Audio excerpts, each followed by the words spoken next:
నమస్తే, నేను మీ Shiva. Welcome to political engine. Prashant Kishor చాలా రోజుల తర్వాత మళ్ళీ తెర మీద కనిపించారు. 2017లో వైసీపీ అధ్యక్షుడు తన ప్లేనరీలో ప్రశాంత్ కిషోర్ గారిని పరిచయం చేశాడు బహిరంగంగా. మనకు స్ట్రాటజిస్ట్గా ప్రశాంత్ కిషోర్ గారు ఆంధ్రప్రదేశ్లో పనిచేస్తారని మొట్టమొదటి పరిచయం చేసింది జగన్ గారు. దాని తర్వాత మళ్ళీ తమిళనాడులో విజయ్ కొత్తగా స్థాపించిన తొలి వార్షికోత్సవ పార్టీ తమిళగా వెట్రిగా కలగం పార్టీకి సంబంధించి టీవీకే పార్టీకి సంబంధించి తొలి వార్షికోత్సవ సభలో మళ్ళీ ప్రశాంత్ కిషోర్ గారిని విజయ్ గారు పరిచయం చేశారు. సో ప్రశాంత్ కిషోర్ గారు కూడా నేను ధోనిలాగా మొత్తం సిఎస్కేని ధోనికి ఎంత ఫేమస్ అయ్యాడో నేను కూడా విజయ్ని గెలిపించి తమిళగా వెట్రిగా కలగం పార్టీని మళ్ళీ అధికారంలోకి తీసుకొచ్చి అంతే ఫేమస్ అవుతాను తమిళనాడులో అని అయితే చెప్పగలిగారు. సో ఇక్కడి వరకు బాగానే ఉంది. కానీ ప్రశాంత్ కిషోర్ గారు మొన్నే బీహార్లో నేను ఇక్కడి నుంచి పార్టీ పెట్టాను, పూర్తి స్థాయిలో స్ట్రాటజిస్ట్గా పక్కకు జరిగాను, పూర్తిగా రాజకీయాలకు వెళ్ళిపోతాను అని చెప్పిన తర్వాత మళ్ళీ చాలా యాక్టివ్గా మళ్ళీ తమిళనాడు రాజకీయాల్లో ఆయన పాల్పంచుకోవడం అనేది కొంచెం ఆశ్చర్యానికి గురి చేసిన అంశమే. అందులోనూ నేనే మొత్తం బాధ్యత తీసుకొని విజయ్ గారిని గెలిపిస్తాను అని చెప్పడం ఇంకా కాస్త ఇంకొంచెం చాలా ఆశ్చర్యానికి గురి చేసిన అంశం. సో వచ్చే సంవత్సరం మే కల్లా తమిళనాడులో కొత్త ప్రభుత్వం అయితే ఏర్పడుతుంది. 2026 మే కల్లా కొత్త ప్రభుత్వం అయితే ఏర్పడుతుంది.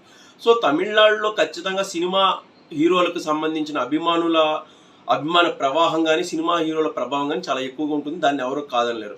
అలాగే కొన్ని భావజాలాలు చాలా గట్టిగా పనిచేస్తాయి. కులాలు మతాలకు సంబంధించిన భావజాలాలు, కొన్ని సిద్ధాంత భావజాలాలు కూడా తమిళనాడు రాజకీయాల్లో ఖచ్చితంగా పనిచేస్తాయి. ప్రతిసారి సినిమా హీరోలు వచ్చి అక్కడ సక్సెస్ అయ్యారా అంటే అది ఏం లేదు. ఎంజీఆర్ ఒక్కడే తమిళనాడులో పూర్తి స్థాయిలో సక్సెస్ అయిన వ్యక్తి, సినిమాల నుంచి వచ్చిన వ్యక్తి. పూర్తి స్థాయిలో సక్సెస్ అయింది ఎవరయ్యా తమిళనాడులో అంటే ఎంజీఆర్ గారు మాత్రమే. సో ఎంజీఆర్ గారి తర్వాత శివాజీ గణేషన్ గారు కూడా ఓడిపోయిన సందర్భం ఉంది. అలాగే శరత్ కుమార్ గారు ఒక్క సీటే గెలిచిన సందర్భం అయితే ఉంది.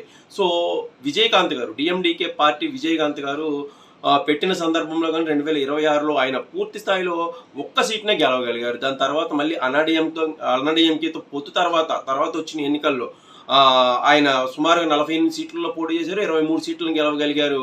మళ్ళీ దాని తర్వాత వచ్చిన 2 ఎన్నికల్లో కూడా 2006 తర్వాత 11లో 23 సీట్లను గెలిచి ఓకే ఒక స్టేబిలిటీగా ఉంది, ఒక మూడో ప్రత్యామ్నాయం వచ్చింది తమిళనాడులో అనుకున్న సమయంలో మళ్ళీ దాని తర్వాత అన్నాడీఎంకేతో పూర్తిగా ఆయనకు పొసగని సమయంలో మళ్ళీ 2016 ఎన్నికల్లో ఆయనైతే మళ్ళీ పూర్తిగా సున్నా అయిపోయారు అనమాట.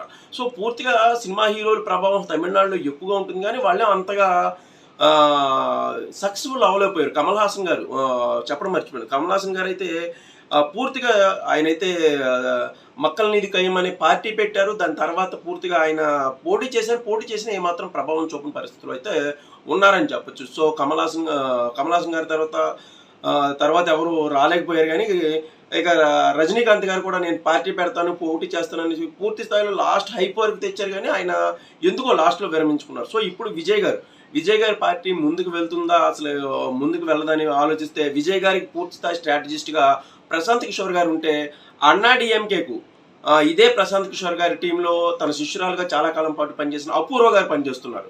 సో అన్నాడీఎంకేకు విజయ్కు ఒకే టీంలో వాళ్ళు పనిచేస్తుంటే డిఎంకేకు ఇటీవల అంటే 2024లో తెలుగుదేశం పార్టీకి ఆంధ్రప్రదేశ్లో పనిచేసిన రాబిన్ శర్మ గారు అయితే డిఎంకే పార్టీకి పనిచేస్తున్నారు. సో అపూర్వ గారు వేరు, ప్రశాంత్ కిషోర్ గారు వేరురా, లేకపోతే డిఎంకేకు విజయ్ గారి పార్టీకి సంబంధించి పొత్తు కుదర్చడానికి వీళ్ళు ఏమైనా దగ్గర అయ్యారా అనే అనుమానం కూడా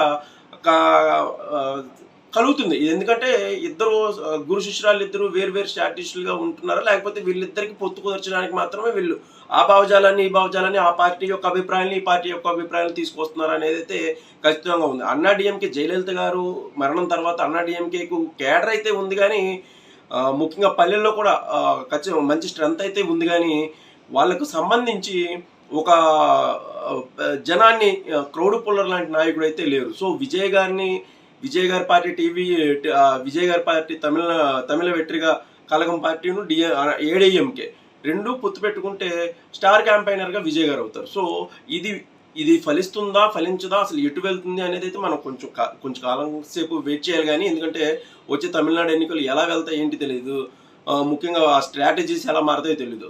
అయితే తమిళనాడులో ఉన్న సంప్రదాయం ఏంటంటే ఒకసారి డిఎంకేకి అవకాశం ఇస్తారు, ఇంకోసారి అన్నాడీఎంకేకి అవకాశం ఇస్తారు. ప్రతిసారి 5 ఏళ్ళకి అక్కడ ప్రభుత్వం మారుతుంది. సో ప్రస్తుతం డిఎంకే అక్కడ ప్రభుత్వం ఉంది కాబట్టి వచ్చేసారి ఖచ్చితంగా కొత్త ప్రభుత్వం వస్తుంది అని అయితే సంప్రదాయబద్ధంగా అదొక మంచి అదొక గుడ్ థాట్ అయితే ఉంది. కానీ తమిళనాడు రాజకీయాల్లో విజయ్ గారి పార్టీకి ప్రశాంత్ కిషోర్ గారి స్ట్రాటజీ ప్రకారం 2+1 3 అవుతాయి. అంటే 2 పార్టీలు కలిసి ఒక్కటైతే అది ఖచ్చితంగా దాని యొక్క ఈక్వలేషన్ 3 అవుతుంది, అంతే పెద్దదవుతుంది అనేది ఆయన ఈక్వలేషన్. కానీ యూపీ రాజకీయాల్లో, ముఖ్యంగా యూపీ రాజకీయాల్లో ప్రశాంత్ కిషోర్ గారి స్ట్రాటజీ 2+1 3 స్ట్రాటజీ అనేది పూర్తిగా విఫలమైంది. సమాజ్వాదీ పార్టీ అలాగే కాంగ్రెస్ పార్టీ విడివిడిగా పోటీ చేసినప్పుడు విడివిడిగా పోటీ చేసినప్పుడు 29% ఓటింగ్ సాధించి సమాజ్వాదీ పార్టీ సుమారుగా 223 స్థానాలు సాధిస్తే, కాంగ్రెస్ పార్టీ కూడా విడిగా పోటీ చేసి 43 స్థానాలు సాధిస్తే, ఈ రెండు కలిస్తే కనుక ఖచ్చితంగా అక్కడ మంచి స్ట్రాటజీ ప్రకారం 2017లో మంచి స్ట్రాటజీ వర్కౌట్ అవుతుందని ప్రశాంత్ కిషోర్ గారి ఎక్స్పెక్టేషన్స్ బట్టి రెండు కలిసి పోటీ చేసినాయి. కానీ అంతకు మించి దారుణమైన ఫలితాలు అయితే అక్కడ చవి చూసిన పరిస్థితి అయితే ఏర్పడింది. బీజేపీ మళ్ళీ అధికారంలోకి వచ్చిన పరిస్థితి అయితే ఏర్పడింది. సో ప్రతిసారి కూడా ప్రశాంత్ కిషోర్ గారి స్ట్రాటజీ 2+1 వర్కౌట్ అవుతుందని లేదు. సో తమిళనాడు రాజకీయాల్లో ఇటు విజయ్ గారి పార్టీ కానీ అటు ఏఐడిఎంకే కానీ పొత్తు పెట్టుకుంటే ఎలాంటి ఫలితాలు వస్తాయి, ఖచ్చితంగా ఈయన వేసిన స్ట్రాటజీ వర్కౌట్ అవుతుందా లేదా, విజయ్ గారి పార్టీని ఎలా నడిపిస్తారు, అంటే సింగిల్గా నడిపిస్తారా, సింగిల్గా నడిపించి మూడో ప్రత్యామ్నాయంగా ఎలా మలుస్తారు అనేది అయితే చూడాలి. ఇది ఇప్పుడే మనం చెప్పడానికి కానీ విజయ్ గారు అద్భుతంగా పనిచేస్తారు, అద్భుతమైన ఫలితాలు వచ్చేస్తాయి, మూడవ ప్రత్యామ్నాయంగా తమిళనాడులో విజయ్ గారి పార్టీ ప్రశాంత్ కిషోర్ గారు గెలిపించేస్తారు అన్న అంత మూర్ఖత్వం ఏది ఉండదు. ఎందుకంటే రాజకీయాలు చాలా విచిత్రంగా ఉంటాయి. అందులోనూ ఉత్తరాది రాజకీయాలు వేరు, ఉత్తరాది స్ట్రాటజిస్ట్గా ప్రశాంత్ కిషోర్ గారు పనిచేశారు. తమిళనాడు రాజకీయాలు వేరు, పూర్తిగా తమిళనాడు రాజకీయాలు దక్షిణ భారత రాజకీయాలు కూడా భిన్నంగా ఉంటాయి. తమిళనాడు రాజకీయాలు చాలా విచిత్రంగా ఉంటాయి, చాలా భిన్నంగా ఉంటాయి. సో కాబట్టి ఈ రాజకీయాలని ఇప్పుడిప్పుడే మనం చెప్పలేము. వెళ్ళే స్ట్రాటజీలను బట్టి, వెళ్ళే అడుగులను బట్టి అయితే ఖచ్చితంగా ఈ రెండు పార్టీలు అంటే విజయ్ గారి పార్టీ కానీ ఏఐడిఎంకే కానీ ఈ రెండు కలుస్తాయా, కలవా, లేకపోతే విడిగా వెళ్తారా? ప్రస్తుతం ఏఐడిఎంకే బీజేపీ కలిసి ముందుకు వెళ్తున్న తరుణంలో పూర్తిగా ఏఐడిఎంకే అనేది బీజేపీని వదిలేసి మళ్ళీ విజయ్ గారి పార్టీతో కలవాలి.